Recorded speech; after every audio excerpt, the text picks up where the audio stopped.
Hello, जैसी classes में आपका स्वागत है। आप अपनी तैयारी निरंतर कर रहे हैं, बहुत अच्छा है।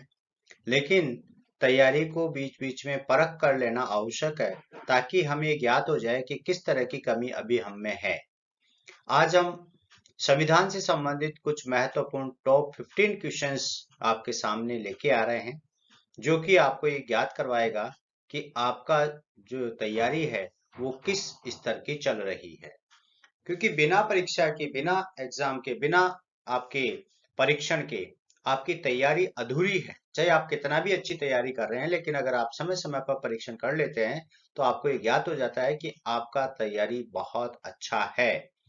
आज जो 15 क्वेश्चंस हैं उनमें से आपको ये करना है कि कितने क्वेश्चंस आप कर देते हैं और कितना आपसे नहीं हो पाता है।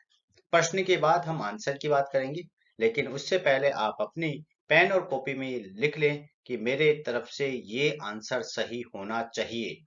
होता है या नहीं होता है, ये जब हम आंसर बताएंगे तब देखेंगे, आप चेक करेंगे। और उसके बाद आप टारगेट करके इसमें ये बताएं कि मेरे इतने क्वेश्चंस सही हो रहे हैं। क्योंकि आप जो अपना प्रयास कर रहे हैं, इस प्रयास को और सफल बनाने के लिए हम भी निरंतर आपके लिए प्रयत्नशील हैं। तो जेसी क्लासेज में आपका स्वागत है। जयपुर कॉलेज, चौड़ा रास्ता। मैं डॉक्टर बीपी गोस्वामी आपके समक्ष ये प्रश्नों की संख्या आपके समक्ष आ रही है। पहला प्रश्न है, राजस्थान सरकार द्वारा बेरोजगार लोगों के लिए बेरोजगारी भत्ते की व्यवस्था करना किससे संबंधित है। अर्थात अभी राजस्थान सरकार की जो गहलोत सरकार है, उसने बेरोजगार लोगों के लिए भत्ते की बात की थी। अब ये भत्ता जो है वो किसके तहत दिया गया है? मौलिक कर्तव्यों के तहत, मौलिक अधिकारों के तहत, नीति निर्देशक तत्वों के तहत, या प्रस्तावना के तहत दिया गया है? तो आप बताएं किससे संबंधित है। आपका आंसर आपने सोच लिया है। अब आपका सही आंसर है नीति निर्देशक तत्वों के तहत। नेक्स्ट क्वेश्चन है, संविधान के अनुच्छेद 51 का संबंध है। संविधान के अनुच्छेद 51 का संबंध है, किससे संबंधित है? गांधीवादी राज्य की स्थापना से, कल्याणकारी राज्य की स्थापना से, समाजवादी राज्य की स्थापना से, और अंतरराष्ट्रीय शांति एवं सुरक्षा से संबंधित है। आपने सोच लिया है, आपका आंसर क्या है लिख लीजिए कॉपी में। और अब हम सही आंसर है इसका अंतरराष्ट्रीय शांति और सुरक्षा। अंतरराष्ट्रीय शांति और सुरक्षा, ये आपका महत्वपूर्ण प्रश्न का आंसर है। आपका आंसर अपेक्षा करता हूं कि सही होगा। अगर सही है, गलत है, सब टोटल करके आप जितने भी प्रश्न आपके कर रहे हैं और आंसर जो आप लिख रहे हैं, उसके बाद आप नीचे अपना कमेंट्स बॉक्स में लिखिएगा कि आपने 15 में से 10, 9, 11, 15 की 15, 14, 13 कितने आपके आंसर सही होते हैं। नेक्स्ट क्वेश्चन है, संविधान के किस भाग में ग्राम पंचायतों के निर्माण प्रबंध का उल्लेख है? संविधान के किस भाग में ग्राम पंचायतों के निर्माण प्रबंध का उल्लेख है? नंबर 1 भाग 3 मौलिक अधिकारों के अध्ययन में, भाग 4 नीति निर्देशक तत्वों के, भाग 4 के मौलिक कर्तव्यों के, और चौथा है इनमें से कोई नहीं। तो सही आंसर विचार कर लिया आपने, सोच लिया। तो इसका सही आंसर आपने जो विचार किया है वो सही होगा संभवतः। भाग 4 नीति निर्देशक तत्वों के अंतर्गत, नीति निर्देशक तत्वों के अंतर्गत। नेक्स्ट क्वेश्चन है, वह नीति निर्देशक तत्व जिसको संविधान में स्थान 42वें संविधान संशोधन द्वारा मिला है, वह है, यानी कि वह नीति निर्देशक तत्व जिसको कि 42वें संविधान संशोधन के बाद स्थान दिया गया है संविधान में, कौन सा है? पर्यावरण की रक्षा, कुटीर उद्योगों को प्रोत्साहन, समान कार्य के लिए समान वेतन, अंतर्राष्ट्रीय कानून के प्रति आदर भाव बढ़ाना। विचार कीजिए बच्चों, कौन सा आंसर सही है? आपने जो सोचा है वो संभवतः सही हो सकता है। सही आंसर है इसका पर्यावरण की रक्षा। पर्यावरण की रक्षा। नेक्स्ट क्वेश्चन है, भारत को संविधान में क्या कहा गया है? संघात्मक शासन व्यवस्था कहा गया है, एकात्मक संघ कहा गया है, राज्यों का संघ कहा गया है, या एकात्मक शासन कहा गया है? भारतीय संविधान में क्या कहा गया है? आपने बहुत अच्छी तैयारी की है। आपका सही आंसर क्या है विचार कर लिया आपने। अब इसका सही आंसर है संघात्मक शासन व्यवस्था कहा गया है। एकात्मक संघ कहा गया है, राज्यों का संघ कहा गया है, एकात्मक शासन कहा गया है। बताइए कौन सा आंसर सही है? लिख लिया आपने। अब इसका सही आंसर है राज्यों का संघ कहा गया है। राज्यों का संघ कहा गया है। बिल्कुल सही आंसर आपका ये है। नेक्स्ट क्वेश्चन है, भारतीय संविधान के अंतर्गत संघ और राज्यों के बीच शक्तियों का विभाजन किसकी प्रेरणा पर आधारित है?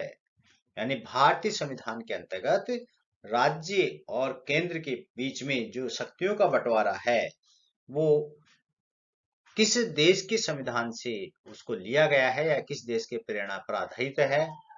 आपका आंसर अमेरिका हो सकता है, कनाडा हो सकता है, स्विट्जरलैंड हो सकता है, सोवियत संघ हो सकता है।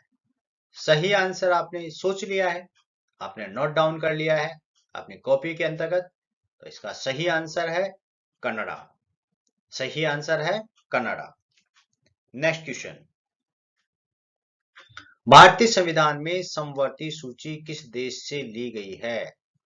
यानी भारतीय संविधान में केंद्र सूची, राज्य सूची, समवर्ती सूची, अवशिष्ट विषय, तो ये सारे के सारे जो डिवाइडेशन किए गए हैं अलग अलग देशों के संविधान से लिए गए हैं। तो भारतीय संविधान में समवर्ती सूची किस देश के संविधान से ली गई है? आपने पढ़ लिया है, विचार कर लिया है। अमेरिका, ऑस्ट्रेलिया, स्विट्जरलैंड, पूर्व सोवियत संघ। कौन सा आपका सही है? सही आंसर है, आपने जो सही विचार किया है वो है ऑस्ट्रेलिया। ऑस्ट्रेलिया के संविधान से लिया गया है। नेक्स्ट है, भारतीय संघ में अवशिष्ट विषय किसके अधिकार क्षेत्र में है? भारतीय संघ में अवशिष्ट विषय किसके अधिकार क्षेत्र में है? यानी कि हमारे केंद्र के विषय, राज्य के विषय, समवर्ती सूची के विषय और अवशिष्ट विषय। तो अवशिष्ट विषय किस के अधिकार क्षेत्र में है? अवशिष्ट विषय है राज्यों के पास, केंद्र और राज्य दोनों के पास, केंद्र के पास, किसी के पास नहीं। तो सही आंसर है केंद्र के पास। केंद्र के पास। नेक्स्ट, भारत में राज्यों की सीमाओं में परिवर्तन करने का अधिकार किसके पास है? यानी कि जो हमारा भारत है, भारत में जितने राज्य हैं, अगर कोई नया राज्य बनाना है या किसी राज्य की सीमाओं में कोई परिवर्तन करना है तो ये कौन कर सकता है? राज्य सरकार, संसद, प्रधानमंत्री, राष्ट्रपति। हमारे भारतीय संविधान में यह अधिकार किसके पास है? पूर्ण विचार कर लीजिए। बहुत बढ़िया प्रश्न है, बहुत ही महत्वपूर्ण प्रश्न है। किसके पास है सीमाओं में परिवर्तन करने का अधिकार? लिख लिया आपने। आंसर है संसद के पास। संसद ही किसी राज्य की सीमाओं में कम या ज्यादा कर सकता है, नए राज्यों का गठन कर सकता है। नेक्स्ट क्वेश्चन, संसद का निर्माण होता है राज्यसभा से, लोकसभा से, राज्यसभा और लोकसभा से, लोकसभा, राज्यसभा एवं राष्ट्रपति से। सही आंसर विचार कीजिए, कौन सा हो सकता है सही आंसर? बिल्कुल सही सोच रहे हैं आप कंफ्यूज नहीं हो। तो आप ये कहेंगे कि संसद का निर्माण होता है। लिख लिया आपने? यस। बताइए, राइट आंसर आपका हो गया लोकसभा, राज्यसभा एवं राष्ट्रपति। इन तीनों से मिलकर के संसद का गठन होता है। यानी संसद कहेंगे तो संसद का मतलब ये तीन पार्ट हैं कि राज्यसभा भी है, लोकसभा भी है और राष्ट्रपति। राज्यसभा जैसा कि आप जानते हैं उच्च सदन है, लोकसभा निम्न सदन है और राष्ट्रपति इनका सर्वे सर्वा। नेक्स्ट क्वेश्चन है, किस अनुच्छेद के अंतर्गत संसद राज्यों को किसी विषय पर विधान बनाने की शक्ति देता है?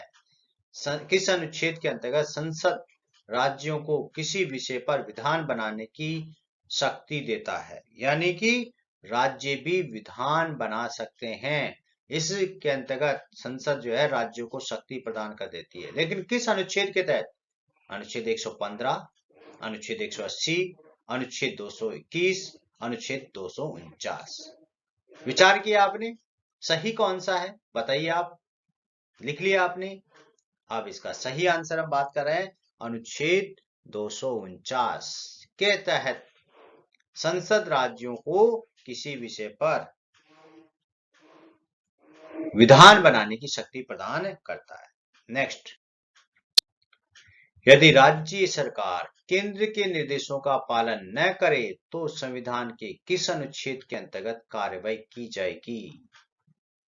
अगर राज्य सही तरीके से काम नहीं कर रहा है, अपनी मनमर्जी कर रहा है, लोगों की सुरक्षा नहीं हो पा रही है, मौलिक अधिकारों की सुरक्षा नहीं हो पा रही है, तब ऐसी स्थिति में केंद्र सरकार राज्यों में राष्ट्रपति शासन लागू करता है। तो वह किस अनुच्छेद से कार्रवाई करता है? अनुच्छेद 352, अनुच्छेद 360, अनुच्छेद 356 और इनमें से कोई नहीं।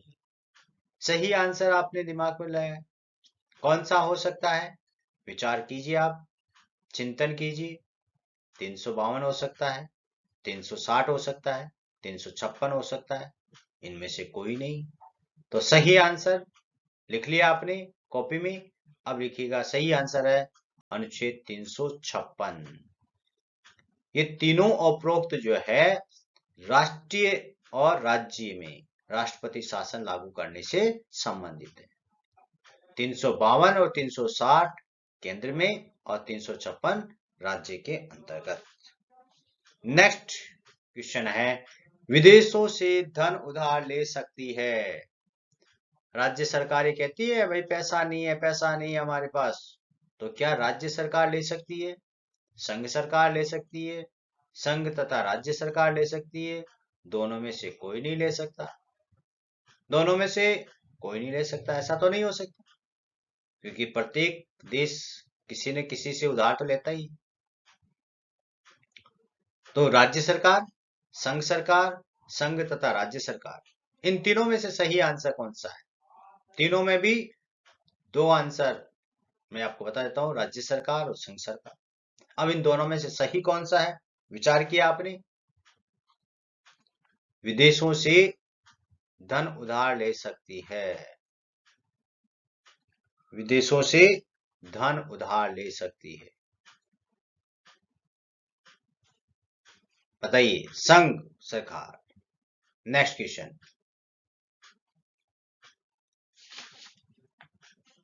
भारतीय संविधान की 7वीं अनुसूची किससे संबंधित है? भारतीय संविधान की 7वीं अनुसूची किससे संबंधित है? केंद्र राज्य में शक्तियों का बंटवारा, राष्ट्रपति निर्वाचन, आर्थिक नियोजन, मंत्रिमंडल की शक्तियां। विचार कर लिया आपने, सही आंसर कौन सा है बताइए। सही आंसर आपने लिख लिया है? कमेंट बॉक्स में आप सारे आंसर अपने लिख दीजिएगा, कितने आपके सही आ रहे हैं। आपके 15 क्वेश्चन, टॉप मोस्ट क्वेश्चन जो आपको प्रस्तुत किए गए हैं, उनमें से आपने कितने सही किए हैं, ये कमेंट्स बॉक्स में डालिएगा, जरूर डालिएगा, ताकि मुझे भी ये आत्मविश्वास हो जाए कि हाँ आपके द्वारा किए गए सही हैं और आपकी तैयारी जो है बहुत अच्छी चल रही है। तो भारतीय संविधान की 7वीं अनुसूची किससे संबंधित है? केंद्र राज्य में शक्तियों का बंटवारा। सही आंसर है केंद्र राज्य में शक्तियों का बंटवारा से संबंधित है। नेक्स्ट, अंतिम क्वेश्चन, भारत में राज्य पुनर्गठन का मुख्य आधार रहा है? भारत में राज्य पुनर्गठन का मुख्य आधार रहा है। तो सही आंसर हो सकता है भाषा, धार्मिक, जाति, भौगोलिक। सही आंसर बताइए, सही आंसर कौन सा है? लिख लिया आपने? सही आंसर है भाषा। कि भारत में राज्य पुनर्गठन का मुख्य आधार रहा है, भाषा रहा है, क्योंकि भारत विविधताओं से युक्त देश है। हमारे भारतीय संविधान में 22 भाषाओं को मान्यता प्राप्त और इसके अलावा 1665 स्थानीय भाषाएं बोली जाती हैं। तो ये भारत विविधताओं का देश होने के कारण यहाँ भाषाई आधार पर राज्यों का गठन किया गया है। प्रारंभ में आपका गुजराती, मराठी को लेकर के महाराष्ट्र जो था उसका विभाजन किया गया। उसके बाद अलग अलग पंजाब और हरियाणा का। तो भाषा के आधार पर हमारे यहाँ पर राज्य का पुनर्गठन होता है। तो मैं अपेक्षा करता हूं कि आपके द्वारा इन प्रश्नों को पढ़ने के बाद निश्चित रूप से जब आपने अपना प्रश्नों के आंसर टोटल किए कि कितने आंसर आपके सही हैं, तो आपका आत्मविश्वास बढ़ गया होगा। और यदि प्रश्नों की संख्या 10 से कम है तो आप पुनर्विचार कीजिए कि कहां पर आपकी कमी रही है। आप इसको विचार करके और इस कमी को दूर करके और पुनः तैयारियों को और थोड़ा सा बल दीजिए और इस तैयारी को समय समय पर आप जांचते रहिएगा। धन्यवाद, थैंक यू। अधिक से अधिक लोगों तक इसको शेयर करें और इस चैनल को सब्सक्राइब करें जैसी क्लासेस, क्योंकि ये एलुमनी ग्रुप से संचालित हैं। उनका आर्थिक, मानसिक और संवेगात्मक, वैचारिक सहयोग प्राप्त हो रहा है और उस सहयोग के आधार पर इसको बच्चों के लाभ के लिए, बच्चों को परीक्षा में अच्छे अंक दिलाने के लिए निरंतर प्रयासरत है और अपना कार्य कर रहा है। सभी तरह के लोगों का सहयोग प्राप्त हो रहा है, इसके लिए सभी का धन्यवाद। आप लोगों के लिए नेक्स्ट वीडियो में हम नेक्स्ट क्वेश्चंस लेकर के आएंगे। इसके अलावा समय समय पर आपका हिंदी का टेस्ट पेपर भी होता है, आपका अदर सब्जेक्ट का भी होता है और अन्य क्लासेस भी आपकी चल रही हैं। मनोविज्ञान, शिक्षा मनोविज्ञान, आपका हिंदी, सामान्य ज्ञान, जनरल साइंस, जनरल सामान्य ज्ञान से संबंधित आने वाले समय में रीजनिंग और मैथ और इंग्लिश, इन 3 विषयों से संबंधित भी कक्षाएं आपको उपलब्ध होंगी। थैंक यू, धन्यवाद, धन्यवाद।